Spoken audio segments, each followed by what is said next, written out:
Well, I guess it's a perfect time to make this video since I really don't have any more time to make it.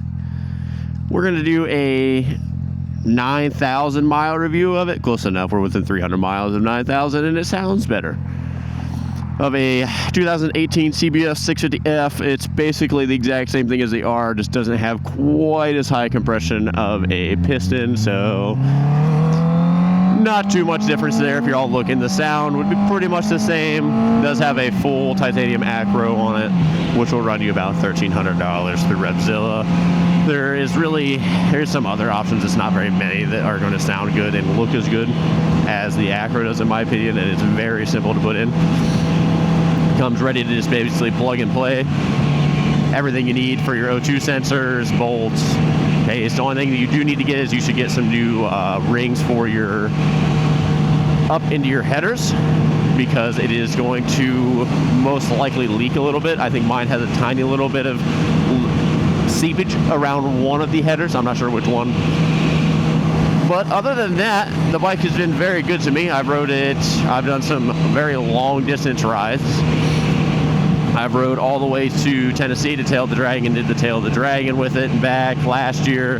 Rode to Niagara Falls last year, which Tennessee for me is about a 9-hour drive with it. I think it took us almost 10 hours just because of stopping back and forth. Then rode to Niagara, which is another 6-hour trip there and back in one day.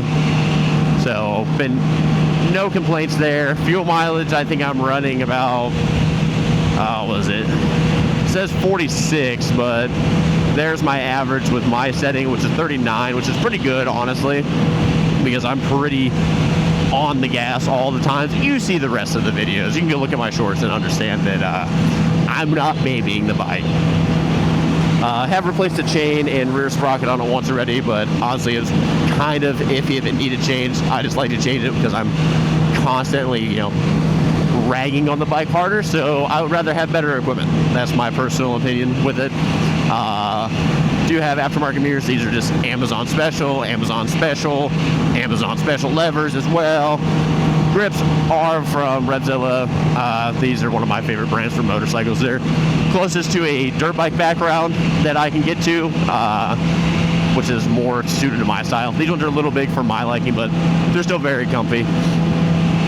But yeah, no, I ended up painting the fairings / fenders. I did change the foot pegs out because the ones on them are ridiculously massive and they're annoying. So, but other than that, the bike I have no complaints. Very comfortable ride.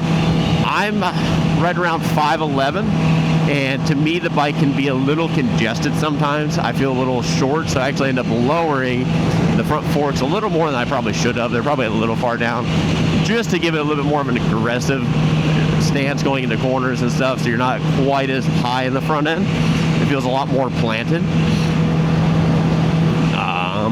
I did lose it in the front once. That was bad timing, bad corners, so nothing too bad. Brakes on it, very good. Can easily lock up the rear, no problem at all. Not super modular though, I will say that. So for like wheelies and stuff, it can kind of suck. Power wise, it's okay. I've rode an MT-07, so it depends where you're looking for power. If you want power to be up in the high RPMs, you have to ride the RPMs the whole time. I would definitely recommend this over an MT-07, but if you're going for like if you're a beginner rider, but say you've rode, like me, I have rode dirt bikes my whole life. I didn't want to start on a 300 or 400. I knew I'd get bored on it. So I wanted to go something more of a middle class ground, go with the MT-07. There's so many more parts for them. They're lighter by 50 pounds. So the 50 pounds is very noticeable because it's side to side weight. The bike is so much easier to balance, especially getting on and off. The low end torque is so much more playful, so much more fun and small, like you're riding around town areas, and even in on the highways, you still have more power. It is I would say I wouldn't say it's a good beginner bike. It is definitely a good intermediate level bike. It gives you that good middle ground of showing you what power is without having too much power that will put you on the ground. So you still have to know how to ride the bike to get the power out of it, but it's also there if you need it. You just got to ride in the RPMs. So if you really want to stay in there, like I would downshift if I want to stay in the RPMs to have all the power, because around 7,000 is where real power is at in it. I mean, peak torque was at 11.5, I think. So you're looking at, you know, roughly 50 foot-pounds of torque is what all of the dynos checks that I did. And it is there, and that matches an MT-07, but I would not even compare it to that. But there is one thing about this bike that an MT-07 does not have. It has an inline 4, which inline 4s sound amazing. That is the one thing that no two-cylinder, even the MT-09s are kind of close, but these bikes, inline 4, it still has a good sound.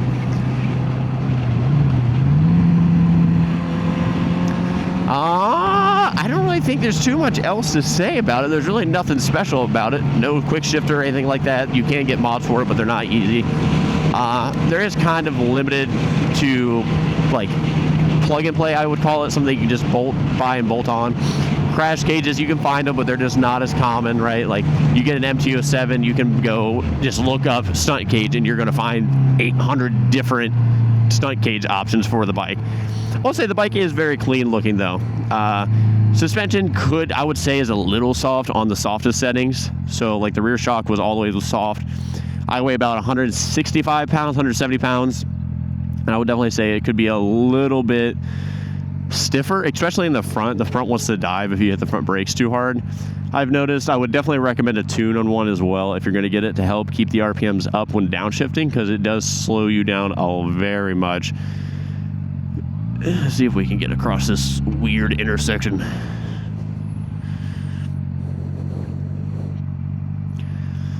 Cockpit area though is pretty clean.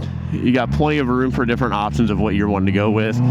You can go with what I do, and I went directly for the stem bolts. It's nice for how the quad lock sits, but you got plenty of room for your bar mounts. You could also do the brake reservoir. Technically, you could do the mirrors if you kept on the big stock mirrors, but I took those off because those are ugly. Nobody wants antennas.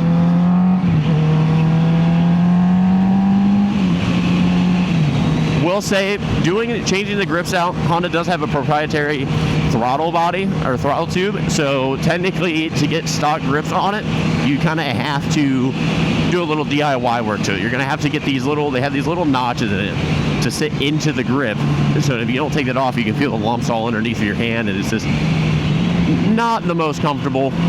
So I had to do all that. Just a little bit of sandpaper just takes most of it off. You can also use a little, just get some sort of little file. We'll pop them right off. They're not too big or aggressive.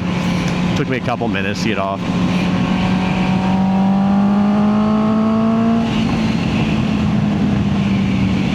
So yeah, no, if you're definitely somebody who likes to do wheelies and stuff like me, this is definitely, I would not say the bike for you.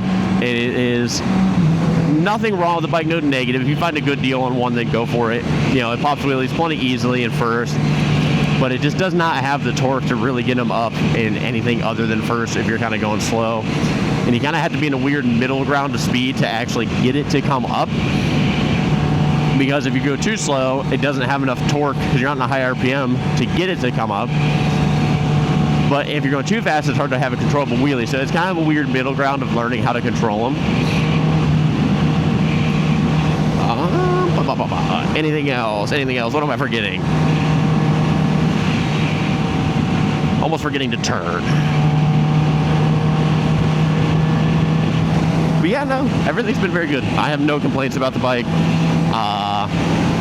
I just want an upgrade for power. I really like to have a playful bike. I want something that's going to give me a little more pep at the low end. More usable torque, I think, is actually a better way to put it.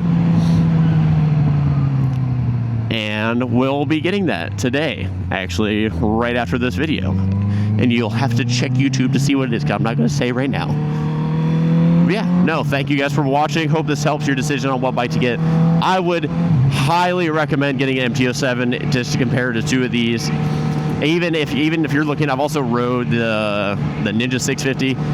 Definitely go with the MT-07. It's the best mid-range bike in my personal opinion. I don't think there's anything that fits better into it for power wise and just weight. Power to weight ratio is way better with those. And yeah, thanks for watching the video. Drop a like if you really liked it. Comment if you have any questions that I probably forgot about. I have a lot of miles on the bike. I should know most of them. And yeah, have a great day and ride safe.